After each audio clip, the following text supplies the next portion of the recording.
स्वागत है आप सभी का बुलेटिन में। आपके साथ मैं हूं नलिनी पांडे। एसपी नेता डॉक्टर एसटी हसन के खिलाफ मुरादाबाद में हिंदू संगठन ने प्रदर्शन किया। रानी पद्मावती के जौहर पर की गई टिप्पणी से नाराज लोग सड़क पर उतरे और पूर्व सांसद के खिलाफ नारेबाजी की।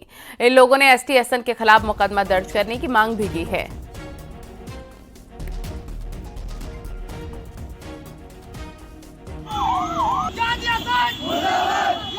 पूर्व सांसद एसटी हसन ने हमारी वीरांगना को बहुत बुरी तरीके से संबोधित किया। उन्होंने कहा उनका बलिदान बेकार है। राष्ट्रीय बजरंग दल इस चीज़ के लिए जिहादी सोच पे ज्ञापन दे रहा है। आज तहरीर दिए इंचार्ज साहब को और ज्ञापन, और कल प्रातः 10:30 बजे कचहरी पर ज्ञापन दिया जाएगा राष्ट्रीय बजरंग दल की ओर से। राष्ट्रीय बजरंग दल इस जिहादी मानसिकता को नहीं सहेगा।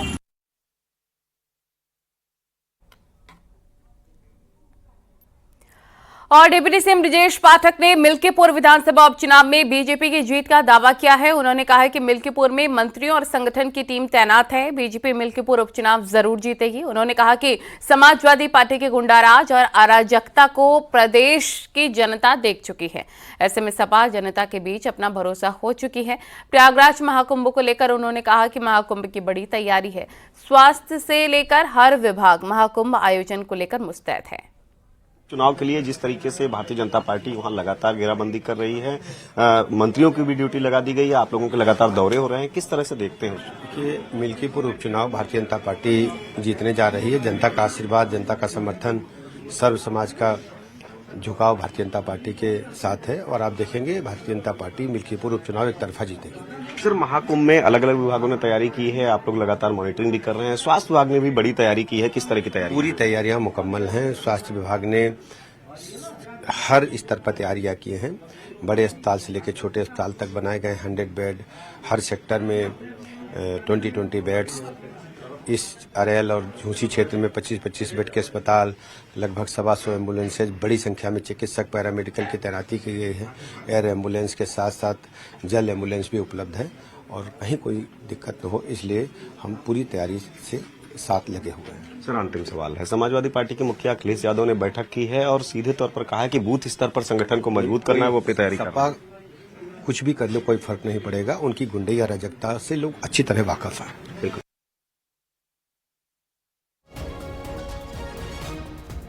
और महाकुंभ के आयोजन के इतिहास में इस बार मुसलमान भी चर्चा का केंद्र हैं। गोविंदानंद सरस्वती महाराज ने मांग की है कि महाकुंभ में मुसलमानों की एंट्री बैन होनी चाहिए। वहीं धर्म रक्षा संघ अध्यक्ष ने कहा, हिंदू समाज की एकता से विपक्ष और मुल्ला मौलवी घबरा गए हैं। लिए निसंकोच मुसलमानों के ऊपर प्रतिबंध लगना चाहिए। कोई मुसलमान वहाँ या बिजनेस करने के लिए, यहाँ सारी पूरा सब्जी मंडी लेकर चल करने के लिए आवश्यकता जरूरत नहीं। एक उदाहरण दे रहे हैं, जब शबरीमला में कार्यक्रम हुआ था, पानी में विष मिला दिया यही लोग। कौन?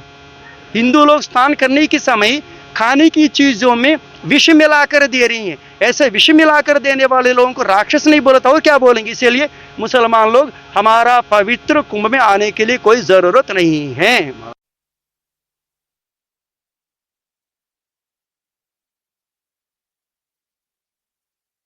नहीं है तो मुल्ला मौलवी भी एक झूठे और अनर्गल आरोप लगाने में लगे हैं। पहले उनको इस महाकुंभ में बड़ी भारी मात्रा में धर्मांतरण होने की शिकायत पैदा हुई थी, वो अपना हल्ला करते रहे। उसके बाद उनको लगा कि ये वक्फ की जमीन पर हो रहा है, उनके लिए तो पूरा भारत वक्फ की जमीन है, तो इलाहाबाद का महाकुंभ भी वक्फ की जमीन लग रहा है। और इस प्रकार के अनर्गल आरोप मुल्ला मौलवियों की तरफ से लगाए जा रहे हैं। सच में स्थिति ये है कि ना तो मुल्ला मौलवियों को और ना ही विपक्षी दलों को हमारे हिंदू समाज की एकता, हमारे हिंदू समाज का इतना बड़ा आयोजन बर्दाश्त हो।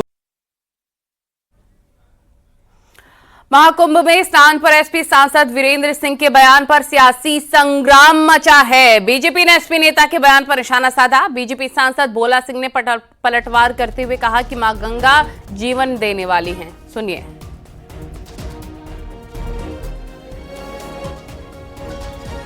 तो एसपी सांसद ने न्यूज 18 से खास बातचीत में विवादित बयान दिया था कुंभ को लेकर। उन्होंने कहा था कि इतनी ठंड में कौन अपनी जान देने जाए कुंभ में। और इसी को लेकर अब लगातार रिएक्शन सामने आ रहे हैं। छोटी सोच का परिचय सपा के सांसद जी वीरेंद्र जी ने दिया है, क्योंकि माँ गंगा को हिंदू धर्म में हम पूजते हैं। माँ गंगा जीवन दायिनी है और कोई भी व्यक्ति जो हिंदू धर्म से जुड़ा है उसकी अंतिम इच्छा होती है कि उसके जब शरीर पूरा हो तो उसकी अस्थियों को गंगा में विसर्जित किया जाए, ताकि उसको मुक्ति मिले, भगवान के पावन चरणों में स्थान मिले। तो लास्ट वही है, सबको वहीं जाना है। तो इस तरीके की बातें माँ गंगा के बारे में करना बहुत ही अशोभनीय बातें हैं। इस तरीके के विचार गंगा जी के बारे में, माँ गंगा के बारे में, जिसको हम जीवनदायिनी पवित्र पावनी मानते हैं और सैकड़ों हिंदुओं की आस्था का प्रतीक है, जो वहाँ पे विभिन्न अवसरों पे जाके डुबकी लगा के गंगा में अपने आप को पवित्र मानते हैं। इस पवित्रता के उसको इस तरीके की विचारधारा से जोड़ना बहुत ही निंदनीय है। सपा विधायक है ओम प्रकाश सिंह, उन्होंने कहा है जो भी मुस्लिम महाकुंभ जाना चाहता है उसे हम लेकर जाएंगे, जबकि मुस्लिमों के एंट्री पर कुछ संतों ने आपत्ति भी जताई है। देखिए, ये हिंदू धर्म की आस्था का प्रतीक है और आज तक मेरी संज्ञान में, क्योंकि मेरा जो लोकसभा क्षेत्र है लंबा, लोकसभा में माँ गंगा बहती हैं और मैंने आज तक किसी मुस्लिम को गंगा जी में आस्था में डुबकी लगाते हुए नहीं देखा है। तो इस तरीके की बयानबाजी करके समाजवादी के नेता अपने वोटर को राजी करने के लिए कि हम मुस्लिम को लेके जाएंगे, क्या वो खुद जा रहे हैं कि आस्था में उसमें डुबकी लगाने के लिए? क्या उनको जाना है तो अखिलेश जी को लेके जाएं, उनके परिवार को लेके जाएं, अपने सभी सांसदों को, सभी नेताओं को ले जाके डुबकी उसमें लगाएं। इस तरीके की कुछ लोगों को दर्द हो रहा है, प्रतिदिन रोज बयान दे रहे हैं क्योंकि उनको खुशहाली अच्छी नहीं नजर आ रही है। भाई, कुंभ में स्नान करने से, ध्यान लगाने से, जप तप करने से, त्याग तपस्या करने से तो ऐसा सुना गया है कि देश और प्रदेश की खुशहाली होती है, विश्व का कल्याण होता है। फिर आपत्ति क्यों, आलोचना क्यों? क्योंकि मारीच और सुबाहु को अच्छे कार्य अच्छे नहीं लगते हैं, मारीच और सुबाहु को पुण्य कार्य अच्छे नहीं लगते हैं। इसलिए मारीच और सुबाहु वाली पार्टी और मारीच और सुबाहु वाली विचारधारा बार बार कुंभ पर सवाल उठा रही है। महाकुंभ पर वक्त के दावे पर जहां घमासान मचा हुआ है, वहीं समाजवादी पार्टी नेताओं के बयान ने तूल पकड़ लिया है। और एक और सपा सांसद वीरेंद्र सिंह तो दूसरी ओर सपा विधायक ओम प्रकाश सिंह, समाजवादी पार्टी के इन दोनों नेताओं का कहना है कि कुंभ स्नान क्यों करें, मरना है क्या? साथ ही व्यवस्था पर भी सवाल उठाए हैं, जिस पर बीजेपी ने पलटवार किया।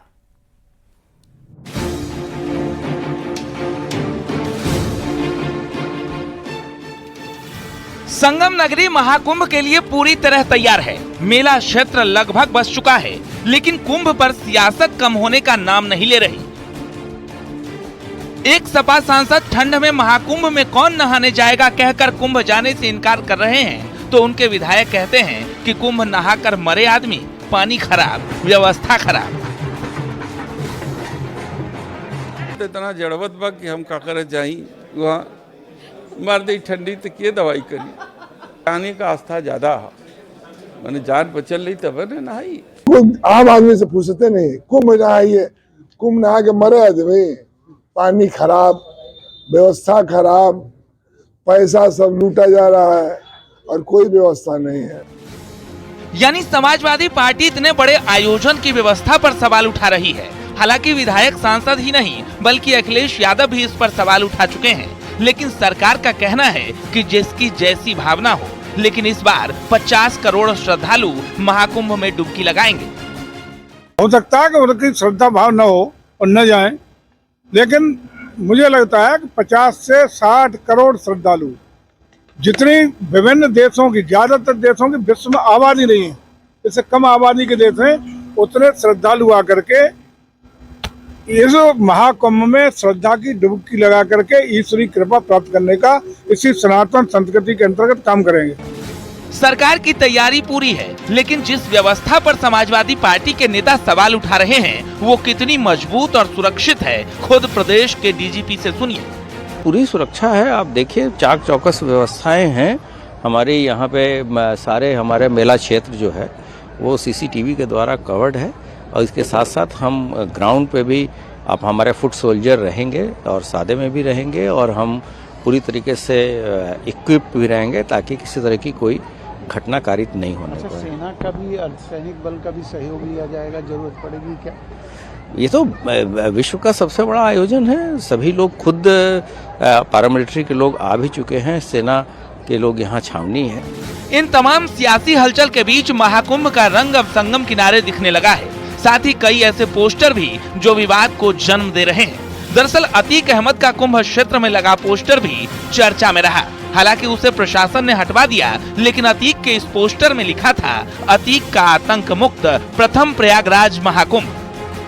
कुल मिलाकर महाकुंभ पर लगातार सियासत और बयानबाजी चल रही है और इसी बीच महाकुंभ की घड़ी जैसे जैसे नजदीक हो रही है, मेला भव्य स्वरूप लेता जा रहा है।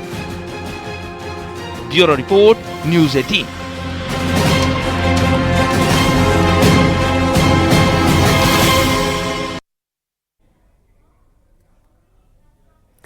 और बहराइच से इस वक्त की बड़ी खबर मिल रही है। सपा नेता पर लगा जबरन जमीन लेने का आरोप। सपा नेता रशीद खान पर पीड़ित का आरोप है। पीड़ित ने पुलिस से सपा नेता की शिकायत की। जबरन जमीन लेने का दबाव बना रहे हैं। पुलिस के सामने धमकाने का भी आरोप लगा है। रशीद खान पूर्व बलाहा ब्लॉक के रह चुके हैं ब्लॉक प्रमुख। नानपारा कोतवाली क्षेत्र का यह पूरा मामला बताया जा रहा है।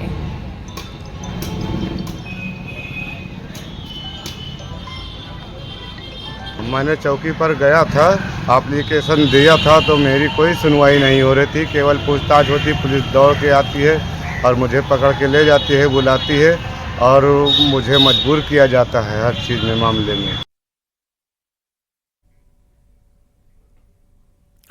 अयोध्या में राज्य मंत्री कुंवर बृजेश सिंह ने कहा है कि वोट मांगने के लिए हम बाबर की औलादों के पैर नहीं छूते, बल्कि हम वोट श्री राम के वंशजों से मांगते हैं। उन्होंने कहा ये देश आराध्य भगवान राम का है, ये देश आराध्य भगवान कृष्ण का है। इस देश के अंदर रहने वाला प्रत्येक नागरिक आराध्य भगवान राम का है। और क्या कहा उन्होंने, सुनिए।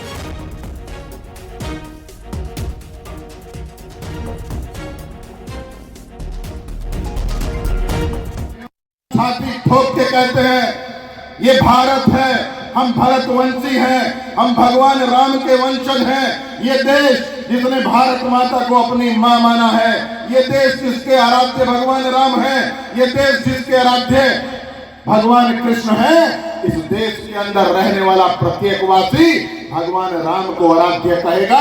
हम बाबर की औलादे नहीं हैं तो हम बाबर के लोगों के पैर छूने के लिए वोट की मांग करें। हम वोट भी मांगते हैं तो भगवान राम के वंशजों से ही मांगने जाए।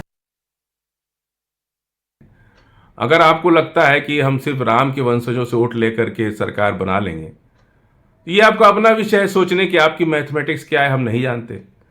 लेकिन इस देश में बुद्ध के देश हैं, पूरे दलित बुद्ध को मानने वाले हैं, आदिवासी सरना कोडविल है। सिर्फ एक ही भगवान का देश थोड़े है। और फिर राजनीति में भगवान कहाँ से आ गए? आप लोग जिस तरह से राजनीति में भगवान का इस्तेमाल कर रहे हैं, ये तो आपकी कुंठा का परिचय है। आप बेहद कमजोर हैं, आपको संवैधानिक चीजों पर भरोसा नहीं है। संविधान को आप लोग अलग कह रहे हैं। इंडिया गेट का नाम बदलने की मांग उठी है। जमाल सिद्दीकी ने पीएम मोदी को चिट्ठी लिखकर मांग की है। जमाल सिद्दीकी बीजेपी अल्पसंख्यक मोर्चा के अध्यक्ष हैं। इंडिया गेट का नाम भारत माता द्वार करने की मांग की गई है। तो ये बड़ी खबर आपको बता रखे हैं। इंडिया गेट का नाम बदलने की मांग उठ रही है। जमाल सिद्दीकी ने प्रधानमंत्री मोदी को चिट्ठी लिखी है और ये मांग की है। जमाल सिद्दीकी बीजेपी अल्पसंख्यक मोर्चा के अध्यक्ष हैं। उन्होंने कहा कि इंडिया गेट का नाम बदल देना चाहिए और इंडिया गेट का नाम भारत माता द्वार कर देना चाहिए। ये लेटर भी हम आपको दिखा रहे हैं जिसमें उन्होंने ये मांग उठाई है। आपको बता दें कि टूरिस्ट प्लेस के तौर पर भी कई पर्यटक यहाँ पर आते हैं घूमने के लिए, टाइम स्पेंड करते हैं। बाहर देशों से भी दूर दराज से लोग पहुँचते हैं इंडिया गेट का दीदार करने के लिए।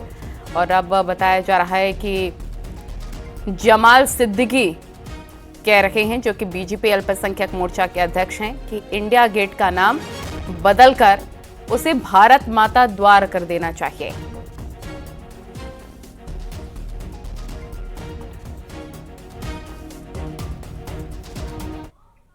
अलीगढ़ के मुस्लिम बाहुल इलाके में एक विवादित पोस्टर लगाया गया है जिस पर लिखा था, ईमान वालों अब तो जाग जाओ, ईमान वालों फातिहा का सौदा अपने भाइयों की दुकान से लो।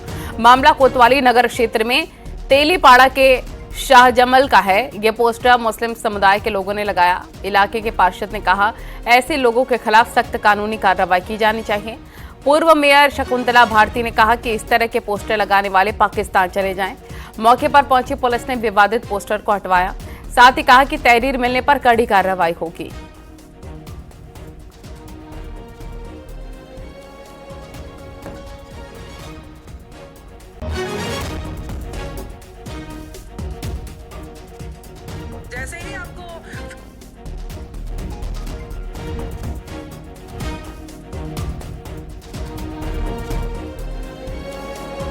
देखिए, बैनर जो है मेरे संज्ञान में नहीं है, आपके माध्यम से मेरे संज्ञान में आया है और जिसने भी बैनर लगाया है उसके खिलाफ मैं कानून कार्रवाई करवाऊंगा।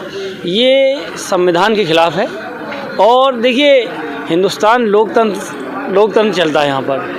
यहाँ सभी मजहब के लोग रहते हैं और सभी मजहब के लोग एक दूसरे से कार्य करते हैं और एक दूसरे के कारखानों में भी सभी मजहब के लोग काम करते हैं और एक दूसरे को माल भी बेचते हैं। अलीगढ़ जो है ताले की नगरी कहलाई जाती है और आपने देखा होगा कि लगातार एक दूसरे से ही व्यापार होता है। तो जिसने भी लगाया है मैं इसके खिलाफ कानून कार्रवाई करवाऊंगा। देखिए, उसका मकसद कुछ नहीं है, बुद्धिहीनता का परिचय है ये। और मेरा कहना यही है कि फतिया का सामान यहीं से खरीदें। तो मेरा कहना ये है कि फतिया जाकर के वो पाकिस्तान में जाकर के ये काम करें। ये हिंदुस्तान के यहाँ हिंदू मुस्लिम सिख ईसाई सभी प्रेम और स्नेह के साथ रहते हैं। उनको शर्म आनी चाहिए कि फतिया का सामान हमारी दुकान से ही खरीदें या ये करें। ईमान वाले और कितने ईमान वाले हैं और क्या है क्या नहीं है, ये गलत बात, बहुत गलत बात। थाना रोरावर क्षेत्र के तेगलीपाड़ा इलाके में कुछ अराजक तत्वों द्वारा सड़क पर विवादास्पद पोस्टर लगाकर क्षेत्र के सांप्रदायिक माहौल को बिगाड़ने की कोशिश की गई। पुलिस द्वारा त्वरित कार्रवाई करते हुए वो पोस्टर वहां से हटाया गया एवं ऐसे अराजक तत्वों के खिलाफ तहरीर प्राप्त कर कार्रवाई अग्रसारित की जाएगी। संभल में जिला प्रशासन की टीम ने जिले की सबसे बड़ी बावड़ी का निरीक्षण किया। चंदौसी के गणेशपुर गांव में एसपी और डीएम ने सबसे बड़ी बावड़ी का निरीक्षण किया और मंदिरों को देखा। बावड़ी से अटैच करीब 125 बीघा जमीन के मालिकाना हक के बारे में केयरटेकर से जानकारी जुटाई। मंदिर और बावड़ी की जमीन करोड़ों की बताई जा रही है। सूत्रों की माने तो प्रशासन जल्दी ही संपत्ति का अधिग्रहण कर सकता है। ओनरशिप नहीं है और ये चले गए तब ओनरशिप हम लेंगे, गवर्नमेंट लेगी इसकी ओनरशिप। और प्रतापगढ़ से खबर, जहां रेलवे ने संगम की रेती पर होने वाले महाकुंभ की तैयारियां लगभग पूरी कर ली हैं। प्रतापगढ़ मां बेल्हा देवी जंक्शन होकर करीब 60 स्पेशल ट्रेन प्रयागराज जाएंगी। इससे श्रद्धालुओं को काफी सहूलियत होगी। इसके अलावा जो भी रेगुलर ट्रेनें हैं उसमें 4-4 जनरल कोच बढ़ाने की तैयारी है। इसके अलावा श्रद्धालुओं के लिए स्टेशन पर कई तरह के इंतजाम किए गए हैं ताकि उन्हें कोई असुविधा ना हो।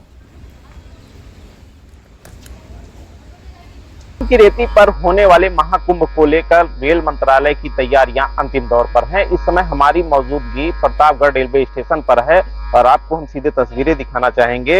यह स्पेशल ट्रेन है जो कि 13 जनवरी से प्रयागराज के लिए चलेगी और ट्रेनों की तस्वीरों में आप साफ तौर पे देख सकते हैं जो महाकुंभ को लेकर स्लोगन है वो लिखा गया है। महाकुंभ की तस्वीरें ट्रेन के जो बोगियां हैं उसके ऊपर जो है बनाई गई हैं। वहीं बताया जा रहा है कि महाकुंभ के दौरान 60 स्पेशल ट्रेनें प्रतापगढ़ से होकर गुजरेंगी। वहीं जो नियमित रूप से संचालित ट्रेनें हैं उसमें 4-4 कोचेस बढ़ाए जा रहे हैं क्योंकि महाकुंभ के दौरान स्नार्थियों की भारी भीड़ रेलवे स्टेशन पर उमड़ेगी।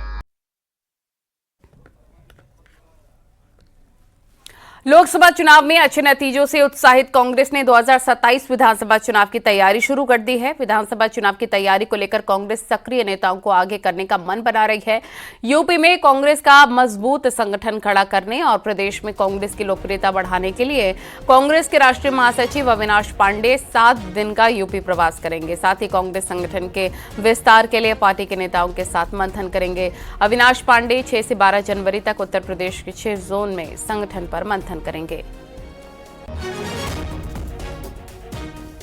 कांग्रेस पार्टी को पूरी तरीके से मजबूत करने के लिए जमीनी स्तर पर काम कर रही है। जिस तरह से लगातार प्रदेश अध्यक्ष हों चाहे हमारे प्रभारी महोदय हों, पूरी तरीके से कांग्रेस पार्टी की सेवा में लगे हुए हैं। कांग्रेस पार्टी का जनाधार जो एक लगातार बीच में थोड़ा सा गैप हुआ, और मुझे लगता है कि ये पूरी तरीके से जनता के मुद्दों पर रहेगा और जनता के मुद्दों के साथ साथ में कांग्रेस पार्टी जो बाबा भीमराव अंबेडकर के अपमान का और उसके साथ में गांधी जी के सम्मान का और संविधान बचाने की जो लड़ाई होगी उस पर भी कुछ प्रोग्राम कर रही है। लगातार हम जनता के बीच में जाएंगे, जनता के बीच में हम रहकर जनता को पूरी तरीके से जागृत करने की कोशिश करेंगे। कांग्रेस पार्टी ने उत्तर प्रदेश विधानसभा चुनाव की तैयारी शुरू कर दी है। पार्टी की ओर से यूपी की राजनीति में सक्रिय नेताओं को आगे करने और राज्य में संगठन को मजबूत बनाने पर जोर दिया जा रहा है, जिसके लिए कांग्रेस के राष्ट्रीय महासचिव अविनाश पांडे आज से 7 दिन के लिए यूपी का दौरा करने वाले हैं और पार्टी नेताओं के साथ इस दौरान बैठक भी करने वाले हैं। पार्टी के सभी 6 जोन की संगठन सृजन बैठकें आयोजित की जाएंगी, जिनमें प्रदेश अध्यक्ष अजय राय के साथ ही अन्य शीर्ष नेता भी शामिल होंगे। बैठकों का कार्यक्रम 7 जनवरी से 12 जनवरी तक तय किया गया है, जिसमें पूर्वांचल, प्रयाग, अवध, बुंदेलखंड, ब्रज और पश्चिम जोन की बैठकें होने वाली हैं। इन बैठकों का उद्देश्य पार्टी के संगठन को मजबूत करना और आगामी विधानसभा चुनाव के लिए पार्टी की रणनीति को तैयार करना होने वाला है। कैमरा पर्सन गोपी गिरी के साथ नितिका दीक्षित, न्यूज़ 18 लखनऊ। बहुजन समाज पार्टी उत्तर प्रदेश में अपनी खोई हुई जमीन को हासिल करने की जुगत में जुट गई है। बहुजन समाज पार्टी मायावती के जन्मदिन के मौके पर 15 जनवरी को 2027 चुनावी तैयारियों की शुरुआत करेगी। खबर है मार्च तक इस अभियान को और तेज किया जाएगा, जिसमें संगठन को मजबूत करने और नए चेहरों को फ्रंट पर लाने की कवायद होगी। माना जा रहा है कि जल्दी ही बीएसपी संगठन में कई बड़े बदलाव भी दिख सकते हैं।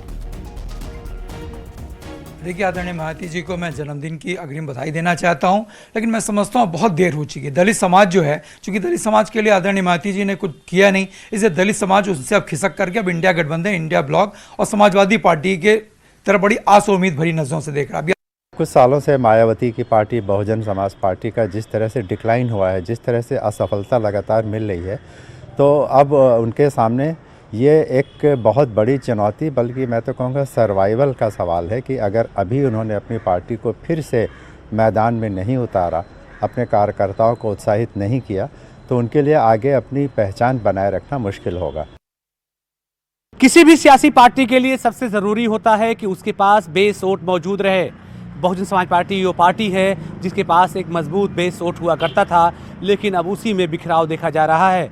आज़ाद समाज पार्टी से लेकर के समाजवादी पार्टी उनके बेस वोट पर अपना दावा ठोकती रही है। ऐसे में सबसे ज़रूरी हो जाता है कि बहुजन समाज पार्टी अपने बेस वोट को बचा ले, वरना 2027 के चुनाव में एक बार फिर से उनके सामने बड़ी परेशानी खड़ी हो जाएगी। हालांकि बहुजन समाज पार्टी ने इस कवायद में कई सारे नौजवान नेताओं को उतारा है, जिसमें आकाश आनंद का नाम सबसे महत्वपूर्ण है, लेकिन वो भी कोई करिश्मा नहीं करते हुए नजर आ रहे हैं। कैमरा पर्सन मनोज शाही के साथ अलाउद्दीन, न्यूज़ 18 लखनऊ। खबरें जारी हैं, रुकेंगे छोटे से ब्रेक के लिए।